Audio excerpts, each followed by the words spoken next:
The following is a Barrett Sports Media production.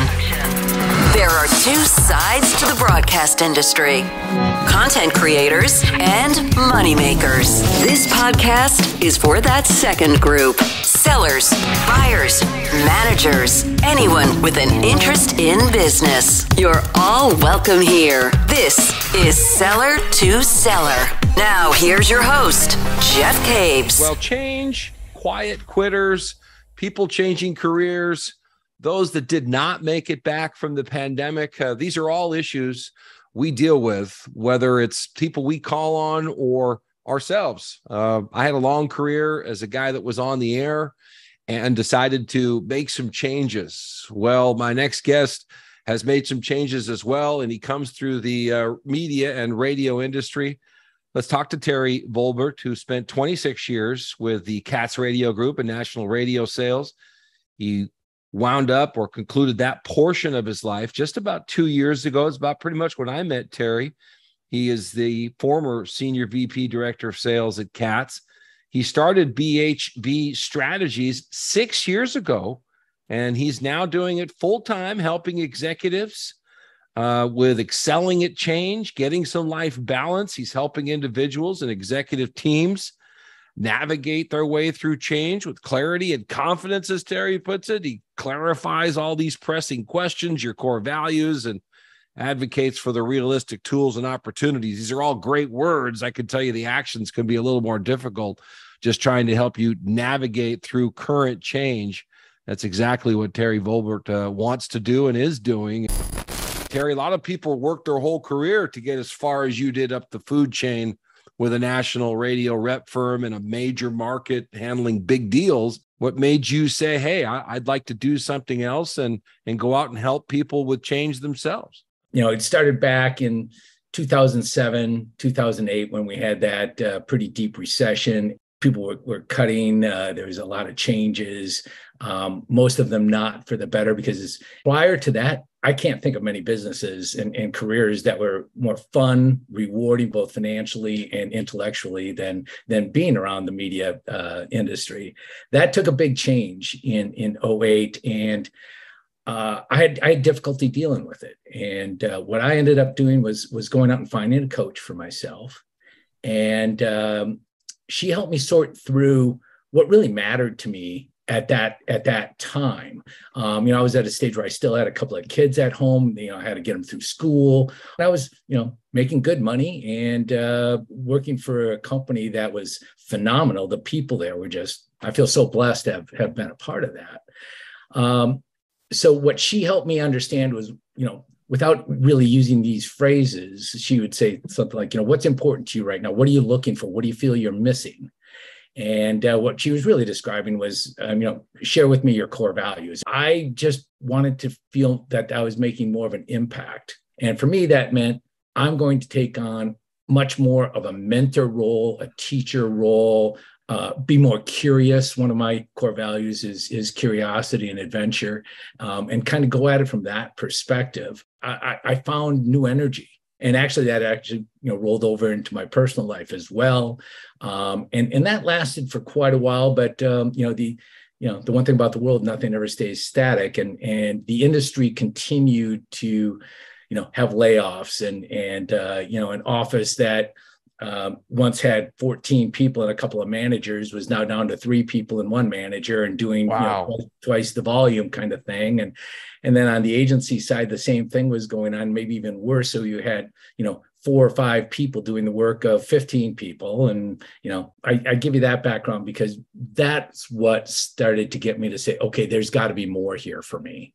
And at that point, I decided I was going to get credentialed as a executive coach with the International Coaches Foundation, or Federation, I should say. Then I started to go into much more full-time coaching, and that's when I started BHB Strategies. And then what really was the final for me was I got involved in change and transition strategies, which was a fundamental game changer for me. And it's once I got to that I decided, okay, this is something that's too important for me not to do.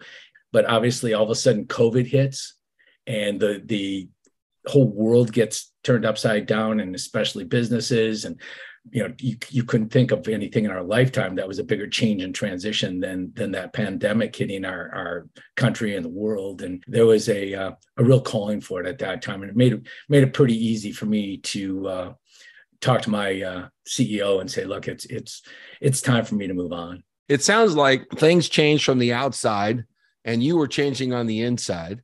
You look at now how you're helping others in change and transition change. When you look at where you were at, Terry, what parts of that job did fulfill you? And, what part of the job said, you know what, I got to do something more? Because, as a national ad sales rep, it's not your job to make guys' lives that different, right? You're there to sell spots for this market, that market, this, you know what I'm saying? Right. You're really never in that role. The first part of your question, what I found very rewarding was, first up, I used to tell this to everybody, I got a real kick out of being on a team with nothing but A players. I mean, B players just didn't exist when I started with Cats, and that was really a joy. And they were quality individuals. They all really cared about what they did, their reputation, and they took their job very seriously, but they also took their relationships, just as seriously. And being able to interact with these people, help find solutions, be creative with some of the solutions.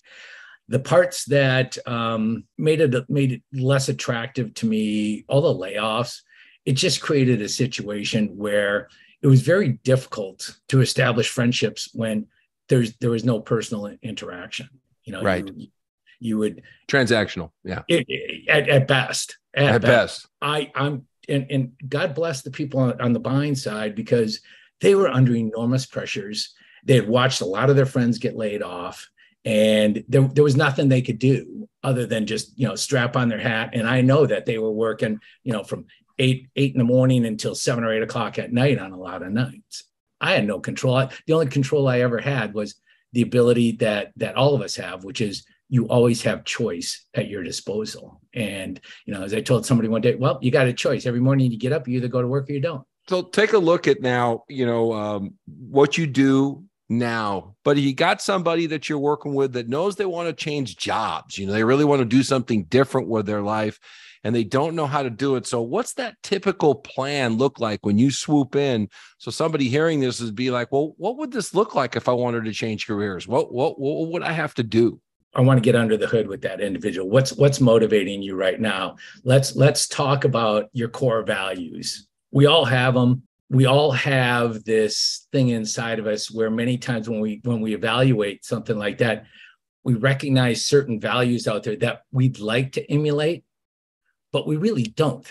That's not who we are. And there's no judgment on core values. I don't care if one of your core values is, I want to be filthy rich. If that's who you are, that's who you are. And the worst thing you could do to yourself is not be true to yourself, because otherwise what happens is we also have this other thing inside of us called the want bucket. And what most of us don't realize is the want bucket has no bottom to it. And you have no real reason or purpose in wanting those things. Once you establish your core values, now you have a base. Now you're putting a bottom on that want bucket. And whatever those core values are, and they do change through life, you may not completely, be done with those core values. They might have taken a secondary role, some of them. There's a few that'll probably stay very prominent in your life. Once you have that, then you can establish, why is it that you want to change? And what are you really looking for? I'm going to ask you a ton of questions. And we're going to establish what your thinking patterns are, your thought patterns are, what you're really trying to get out of your life at this time. There's the difference between a 42-year-old that's got a few kids and that have to get through school yet, and somebody that's 62 and is like, okay, kids are gone. Money isn't going to be my motivating factor right now. Mm-hmm. And it's okay when you're 42 and money's part of the plan, as long as you realize that it's not the only part of the plan. You need to do something. And if that means, guess what, kids, I can only pay this amount of money. You're going to have to go to a state school. I can't send you to, somewhere else, whatever it is. And we explore the imaginative possibilities. That's where the magic happens, is when you get into the imaginative possibilities. What is it you think, and how likely is that we can get that done? And what would it take? And once you establish that, then the questions for yourself become much easier to answer. And that's part of the system that I leave people with, or is you now have a tool that whenever anything big comes up in your life, just put it against your core values. How does this situation, choice A or choice B, stack up against my core values? And the beautiful thing about all of that is those choices can change. It's okay. That's where we start with it is always realizing that you have choices, establish your core values, then we get into intentions, then we get into goals, then we get into what your priorities are, and don't mix those up. Terry, so when you work with these folks that are in these big corporate behemoths, these huge companies, and they're probably still some of your media friends, whether they be radio, TV, on the ad side, and they're really struggling with, how do I connect more with the younger people that I'm managing in my corporation, and how do I get along better? How can I motivate them? How can I understand them better? Do you get that? And because that's a big part of change, right? Is keeping up with who you're managing and who you're around. And what are some coaching points here that all of us can probably use? The big three are questions, and more questions. It's amazing how many times I've worked with mid-level and upper-level management, and they're so used to, I'll call it old school management of do it as I say, not as I do. And they just don't ask the questions. Most people know the answers to the questions for themselves. And if you give them the opportunity by asking questions, they'll figure it out. Like if somebody comes to you, your manager, they come to you with a specific problem. If you say, okay, let's talk about this. What is going on? What do you see? Do you have a couple of thoughts on which direction you might want to go? Bring them into the process. Let them own it. When I was in management, and even when I do my coaching, I will use a phrase, something like, well, I'm going to give you some examples of what Terry Volbert would do in this situation, but I want to be very clear. This is what I would do. Now, there might be things in what I'm about to say that you might want to glean, turn them around a little bit, and then go forward with them, but make them yours, make them fit you. And if management and upper management, all the way down, if corporations can incorporate that as part of their core culture, you've really got something going. And then you focus a lot on emotional intelligence after that, just being self-aware, being socially aware, understanding, these are people too, and try to have as much of a responsive mind rather than a reactive mind when you're dealing with people. You'd be shocked at what kind of loyalty that buys you. This whole, great resignation and all of that. Yeah. That to me was as big a secret sauce as there was, that people just want to feel wanted. These people were leaving for other jobs that even paid them less than they were getting before, but it didn't matter. They just felt they had a blowout. I'll tell you this, at Katz, I don't think they lost a person because the core culture embraced what I just mentioned. All right. So if somebody feels like they're burned out at work, before they just go up and start making changes and just quitting where they're at, if they don't fix some things, right, Terry, they're just going to take their problems with them, aren't they? You're 100% right. Their number one task is to understand where they're at. What's really going on here? Our ego jumps to conclusions, and we don't really realize that many times we're as much a part of the problem as anything else. And like you said, Jeff, they're going to take them with them. Right. Let's stop it right here. Let's really understand. It's much like me back in 2007. I was ready to leave. My coach was like, you can't leave. You're not ready to leave. That's not really what this is about. Let's get to the bottom of it. Oh. And all it took was for her to spend some time with me. I realized, oh my gosh, because this was my family. These were people. Now, if you have a bad boss or something like that, that's, a different thing that we can talk about, because then it's a relationship issue. But if it's just, I'm burnt out, let's take a step back, evaluate how this matches up with your core values. Maybe like I did, you can just take the lens and just adjust it a little bit. And it's amazing. I mean, it's like going to the optometrist. You wear glasses, I wear glasses. I know. Is it A or B? A or B, right? Right. The difference, right? And it's just minor kind of details. And all of a sudden you're like, wow, I can really see clear now. That's where you want to start, because when you leave, that grass is greener syndrome still exists everywhere. And if you're going to leave, and many times with my clients, that's what they end up doing. Sometimes they end up staying, which I'm even more grateful for, because disruption is sometimes it's really healthy, but many times it's just a matter of refocusing and understanding where you're at, what you're doing, and where you can go with it. Terry, work with the ones that do make change, leave, move to different communities, take the family with them, and then don't like it or don't find their way and come back and either work for the same place or a similar job, or for some people coming back to the same city that they left. Do you work through those situations? You talked about people who come back. Sometimes some people think, hey, if you come back, you'll be worth more. Well, I probably should have stated this early on. I'm an agent of change. I mean, change has been, I've done a lot of different jobs over my career. And the crazy thing with cats is this last stint was my third time with them. And I was there for 26 years. And it took me a couple of times to figure out, oh my God, I actually was home that whole time, and I was young. I was in my late 20s and early 30s and ambitious, and I'd get pissed off about this or that. And I didn't have a coach. But to answer your question, I think the first thing why now? Again, go back to your core values. What's not sitting right with your core values right now? Or is it just your ego? Or as I like to, one of the terms I use in my work is, we all have an inner committee. Is it that inner committee member that's whispering in your ear saying, you're better than this, you deserve more? Right. All of this. And sometimes you can go back, but sometimes it's like when you dated that woman for 2.5 years, broke up with her for 2 years, then you met by chance and you started seeing her again going, oh man, why did I ever break up? And then 3 months later, you realize, oh, that's why I broke up. All right.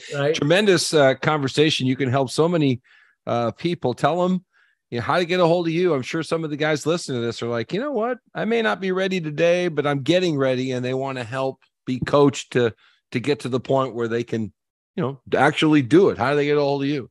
Well, you can find me at LinkedIn at Terry Volbert, Volbert, or feel free to email me at terry@bhbstrategies.net. All right. Thanks to Terry Volbert. Rate, review, pass along this pod. Maybe somebody needs to change. You can write to me at jeffgates54@gmail.com. Tell me some great conversations you'd like to listen to. I'll see if I can't put it together. If you're in and around the Dallas or Flower Mound area, look me up. You can check my articles out on sports radio sales at barrettsportsmedia.com. Talk to you next week. Thank you for listening to Seller to Seller with Jeff Caves. Each episode is available on iTunes, Spotify, Amazon, the iHeart app, and most podcasting platforms. To stay in touch with Jeff, follow him on Twitter at Jeff Caves and read his sales columns on barrettsportsmedia.com.